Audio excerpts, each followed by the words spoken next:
yoki suyak patologiyalarida kalsiy ichish tavsiya etiladi. Ammo Undan tashqari suyakka ham foydasi bormi buni? bizda xalqimiz orasida juda ham mashhur, ya'ni uni ko'p asab buzilishlari, homiladorlik vaqtida iste'mol qilinadi deb o'ylashadi. Aslida esa Kalsiy yetishmasa insonda qanday muammolar sodir bo'ladi? asossiz manbalardan yoki reklamalarga ishonib, xalqimiz orasida kalsiy yoki D vitamini, umuman boshqa vitaminlarni o'zboshimchalik qabul qilish.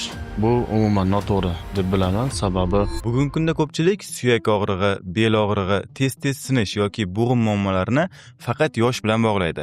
Aslida esa buning ortida oddiy vitamin yetishmovchiligi ham turgan bo'lishi mumkin. Bugun aynan shu masalada travmatolog ortoped shifokorimiz doktor Umid Xudoyberdiyev bilan batafsil suhbatlashamiz. Assalomu alaykum doktor. assalomu alaykum. Doktor, bugun odamlar orasida eng ko'p aytiladigan vitaminlardan biri bu D vitamini hisoblanadi. Nega aynan shu vitamin suyaklar uchun shunchalik muhim deyshadi? D vitamini odam organizmi va suyaklari uchun juda ham muhim hisoblanadi. Sababi suyaklarning mustahkamligi va ularning chidamliligini oshirib beradigan vitamin hisoblanadi.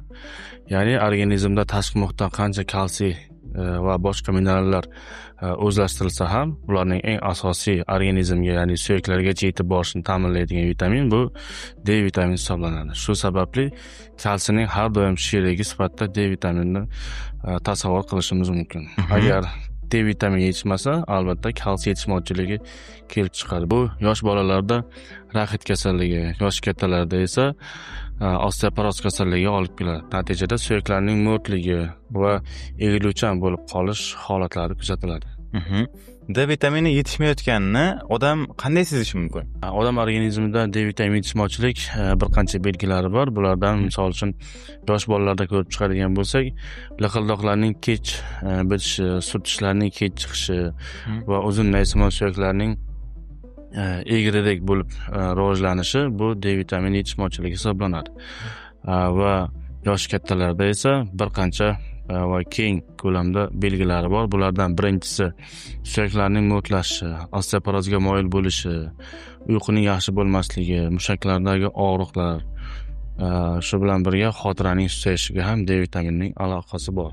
Xo'p, D vitamini tushunarli bo'ldi. Endi esa kalsiyga o'tadigan bo'lsak, ko'pchilik kalsiy ichsam bo'ldi, suyaklarim mustahkam bo'ladi deb o'ylashadi. Bunga fikringiz qanaqa? Albatta kalsiy ichish vrachlar tomonidan tavsiya etiladi. Suyak sinishlarida, bo'g'im og'riqlarida, turli xil travmalardan so'ng yoki suyak patologiyalarida kalsiy ichish tavsiya etiladi. Ammo organizmda kalsiy qancha tashqi muhitdan kirgani bilan D vitamini yetishmasa yoki D vitaminida qanaqadir muammo bo'ladigan bo'lsa, kalsiyning katta qismi organizmda so'rilmasdan tashqi muhitga chiqib ketadi. Shu sababli kalsiy ichishda har doim vrach maslahati va organizmdagi D vitaminining miqdori o'lchab turilishi zarur hisoblanadi.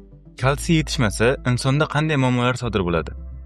Kalsiy yetishmasa yosh katta insonlarda mushaklarda og'riq, suyaklarning sinuvchan bo'lib qolishi, bemorlarda osteoporoz kuzatilishi va yosh katta insonlarda esa sinishga moyillik yuqori bo'lib boradi. Bunda hattoki tishlarga ham ta'sir qilar ekan shuni. Albatta, bunaqa holatda tishlarning sinuvchanligi ham kuzatiladi. Xo'p, kalsiy elementi tushunarli bo'ldi. Endi K2 vitaminiga o'tadigan bo'lsak, oxirgi paytlarda K2 vitamini haqida ham ko'p gapirilmoqda. Bu vitamin o'zi aslan nimaga kerak? K2 vitamini bu D vitaminining davomchisi hisoblanadi. Ya'ni D vitamini tashqi muhitdan kirgan kalsiyni o'zlashtirib qonga o'tkazib beradigan bo'lsa, K2 vitamini esa uni qondan suyakka o'tkazib beradi. Hozir yuqorida aytib o'tganimdek, kalsiyni har doim biz D vitamini bilan birga ichishni tavsiya etamiz, ammo hozirgi vaqtda K2 vitamini ham bularning safhiga qo'shilgan. Ya'ni kalsiy ichishdan maqsad o'zi aslida suyaklarning mustahkamligini oshirish, lekin K2 vitamin bilan birgalikda ichilmasa yoki K vitamini organizmda defitsit bo'ladigan bo'lsa, qonda kalsiyning miqdori normallashadi yoki oshishi mumkin.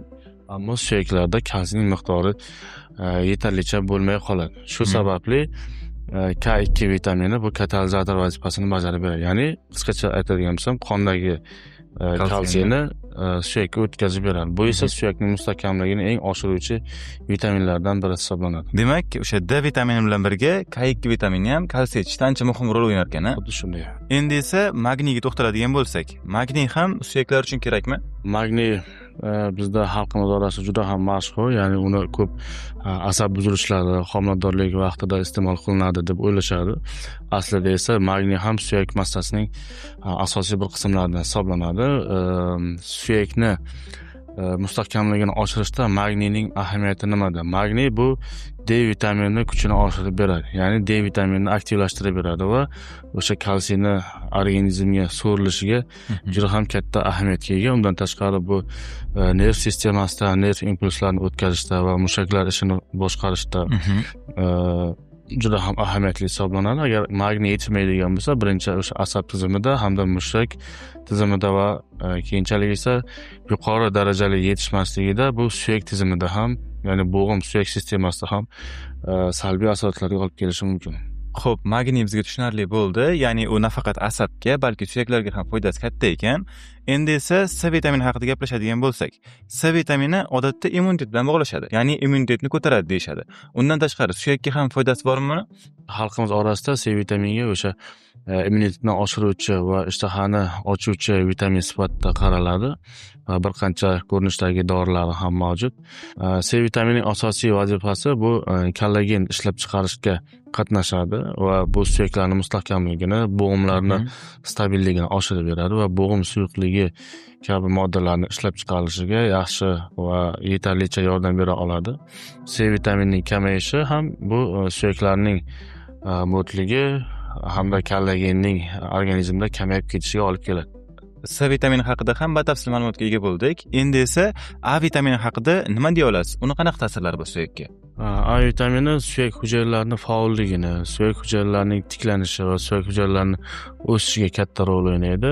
Organizmda A vitamini suyak uchun muhim tarafi, agar A vitamini juda kam bo'ladigan bo'lsa yoki haddan tashqari yuqori bo'ladigan bo'lsa ham bu suyak hujayralarining o'sishi va bo'linishiga juda kuchli ta'sir qiladi. Ya'ni agar juda kam bo'ladigan bo'lsa, organizmda suyak rivojlanishi, ya'ni o'sishi ortda qoladi. Agar juda ham ko'p bo'ladigan bo'lsa, bunda organizmda suyaklarning tez o'sib ketishi yoki yirik qo'pol shaklga kelib qolishiga olib keladi. Bu ko'pincha yosh bolalarga muhim hisoblanadi. Demak, Umid aka, suyaklar uchun faqat bitta vitamin emas, butun kompleks tizim ishlar ekanda, har bitta vitamin bo'lishi, to'g'rimi? Xuddi shunday. Agar organizmda suyak bo'g'im bo'yicha muammo bo'lsa, ba'zi bemorlarda suyaklarning bitmasligi yoki umuman uzoq muddat yoki sekinlik bilan bitishi yoki umuman suyaklarning bitmay qolish holatlari kuzatiladi.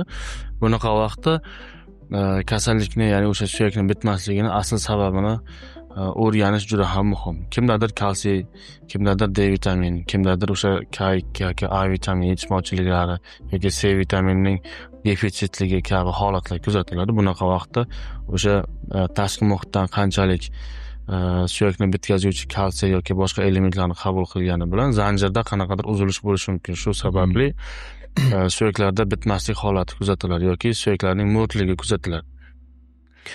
Yana bitta narsa, hozirgi kunda juda ham keng tarqalgan bu internet ma'lumotlari yoki turli xildagi asossiz manbalardan yoki reklamalarga ishonib, xalqimiz orasida kalsiy yoki D vitamini, umuman boshqa vitaminlarni o'zboshimchalik qabul qilish. Bu umuman noto'g'ri deb bilaman. Sababi organizmda avvalo o'sha vitamin haqiqatan yetishadimi, yetishmaydimi shuni aniqlash yoki yetishmagan taqdirda ham qanchalik yetishmaydi shuni bilib, undan so'ng o'sha dozasini qabul qilish tavsiya etiladi.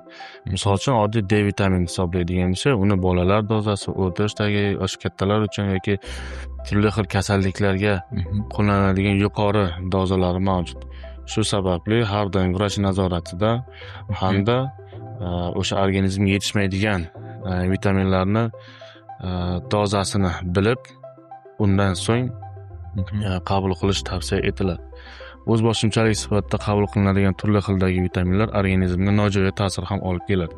Sababi vitaminlar uzoq muddat ichilishi kerak.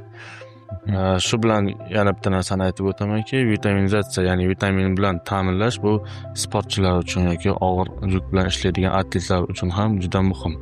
Ularga ham shuni eslatib o'taman, vitamin bilan ishlash har doim vrach nazoratida amalga oshirilishi kerak.